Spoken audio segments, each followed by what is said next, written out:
आज हम फिजिक्स में जो पहला चैप्टर है इसका लेक्चर नंबर 26 स्टार्ट करते हैं और आज नया टॉपिक लेते हैं विद्युत द्विध्रुव इलेक्ट्रिक डाइपोल।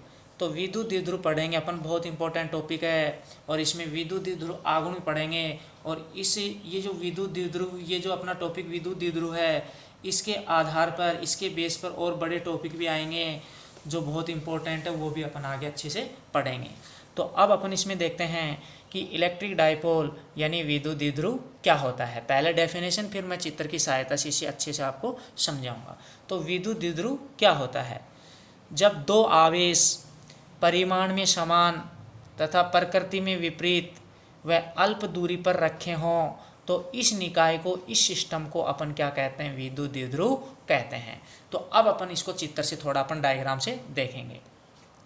प्लस क्यू आवेश धनावेश इस बिंदु पर है और इससे कुछ दूरी के ऊपर मैंने यहाँ पर इस बिंदु पर ये माइनस क्यू आवेश रख दिया।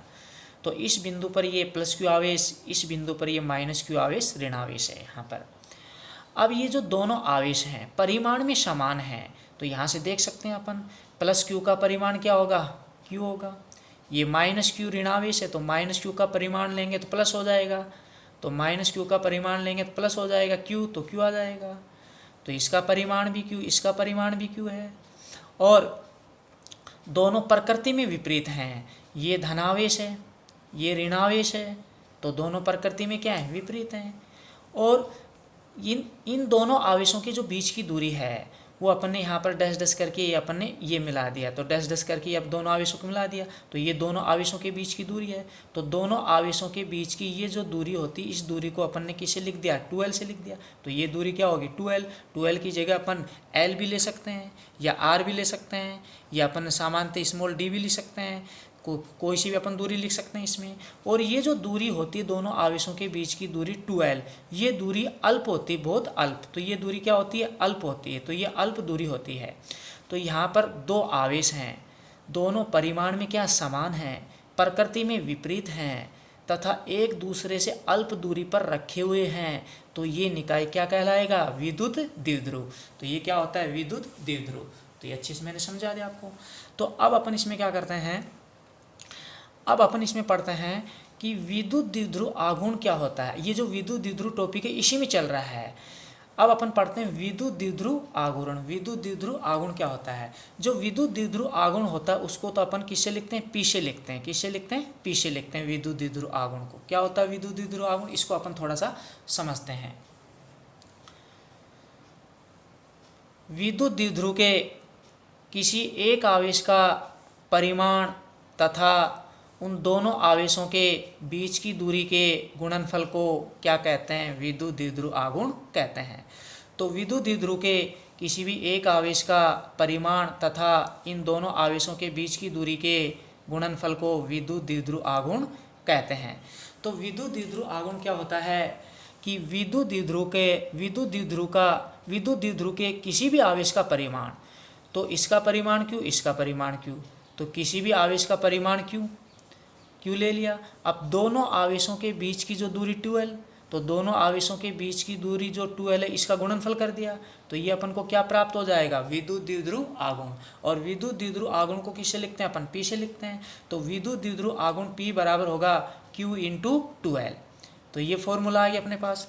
अब अपन क्या करते हैं इसमें कि ये जो विद्युत द्विध्रुव आघूर्ण जो P होता है, जो विद्युत द्विध्रुव आघूर्ण P होती है, कैसी राशि होती है? सदिश राशि होती है। और विद्युत द्विध्रुव आघूर्ण को अपन परिमाण में P से लिखते हैं और सदिश रूप में अपन सदिश P से इस प्रकार लिख देते हैं। तो विद्युत द्विध्रुव आघूर्ण सदिश राशि होती है, तो विद्युत द्विध्रुव आघूर्ण सदिश P की जो दिशा है वो ऋणावेश से धनावेश की ओर होती है। तो ऋणावेश से धनावेश की ओर ये दिशा ऐसे होगी सदिश P की, तो ये दिशा ऐसे दिखा दी, ऐसे इस प्रकार होगी। तो विद्युत द्विध्रुव आघूर्ण की दिशा ऋणावेश से धनावेश की ओर होती है। तो विद्युत द्विध्रुव आघूर्ण की दिशा जो है, तो यहाँ पर ये अपन ने विद्युत द्विध्रुव आघूर्ण दिखाया, विद्युत द्विध्रुव आघूर्ण की दिशा दिखाई है। तो विद्युत द्विध्रुव आघूर्ण सदिश जो P है इसकी दिशा ऋणावेश से धनावेश की ओर ये होगी, तो ये सदिश P हो गया, ये सदिश P की क्या होगी? दिशा होगी। तो ये अपने पास हो गया। अब अपन क्या करते हैं कि ये जो विद्युत द्विध्रुव आघूर्ण का फॉर्मूला आया है इसको सदिश रूप में लिखते हैं। तो विद्युत द्विध्रुव आघूर्ण सदिश राशि, तो सदिश लगाएंगे, सदिश पी हो गया इज इक्वल टू क्यू आवेश सदिश राशि, ऐसे कैसे आ जाएगी। अब यहाँ पर जो 2L होता है, ये 2L क्या है, दो आवेशों के बीच की अल्प दूरी सीधी दूरी होती है। तो सीधी दूरी है तो विस्थापन की तरह एक तरह से विस्थापन होगा, सीधी दूरी है तो ये विस्थापन क्या हो जाएगा, सदिश राशि हो जाएगी। तो 2L को सदिश रूप में लिखेंगे तो 2 सदिश L इस प्रकार अपन लिख देंगे। तो 2 सदिश L, अब इस प्रकार अपन पूरे के ऊपर लगाने की जरूरत नहीं है, तो 2 फिर L के ऊपर वेक्टर सदिश लगा देंगे। तो 2L को अपन यहाँ पर लिखेंगे तो 2 सदिश L, 2 वेक्टर L अपन इस प्रकार लिख देंगे। तो ये हो गया। तो और यहाँ पर P क्या होता है, विद्युत द्विध्रुव आघूर्ण, तो P क्या हो गया, विद्युत द्विध्रुव आघूर्ण। अब अपन विद्युत द्विध्रुव आघूर्ण का मात्रक पढ़ते हैं, तो मात्रक पढ़ेंगे विद्युत द्विध्रुव आघूर्ण का। तो जो विद्युत द्विध्रुव आघूर्ण का अपन ने ये सूत्र पढ़ा है P बराबर Q इंटू 2L। तो ये जो अपने पास Q आवेश, इसका SI पत्ती में मात्रक क्या होता है, Q आवेश का कूलाम होता है, इंटू 2L क्या है, 2L यहाँ पर क्या है, दूरी है। अब ये जो 2L अपन ने यहाँ पर प्लस क्यू और माइनस क्यू आवेशों के बीच की दूरी मान रखी है। तो 2L यहाँ पर क्या है, एक दूरी है। तो जो 2L दूरी, इसका मात्रा क्या होगा, SI पत्ती में मीटर हो जाएगा। तो 2L की जगह इसका मात्रा क्या आ गया, मीटर आ गया। तो कूलाम इंटू मीटर, तो कूलाम इंटू मीटर, या फिर क्या होता है, डिबाई भी होता है। तो विद्युत द्विध्रुव आघूर्ण का जो मात्रक है वो कूलाम इंटू मीटर या डिबाई भी होता है। तो ये इसका SI पत्ती में क्या हो गया, ये इसका मात्रक हो गया।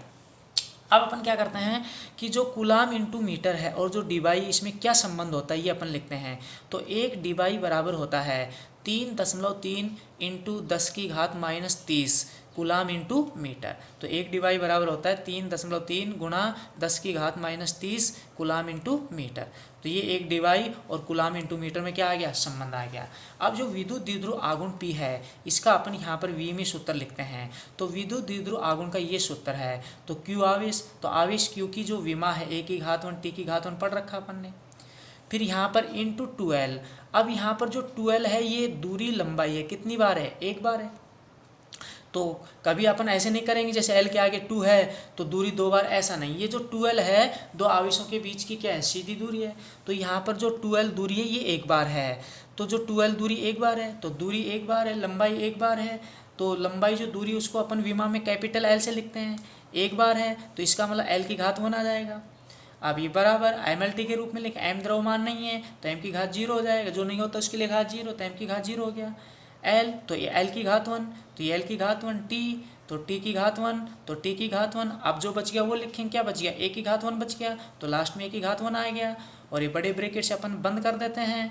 तो जो विद्युत द्विध्रुव आघूर्ण P है, इसका V में सूत्र ये आ गया, M की घात 0, L की घात 1, T की घात 1, A की घात 1।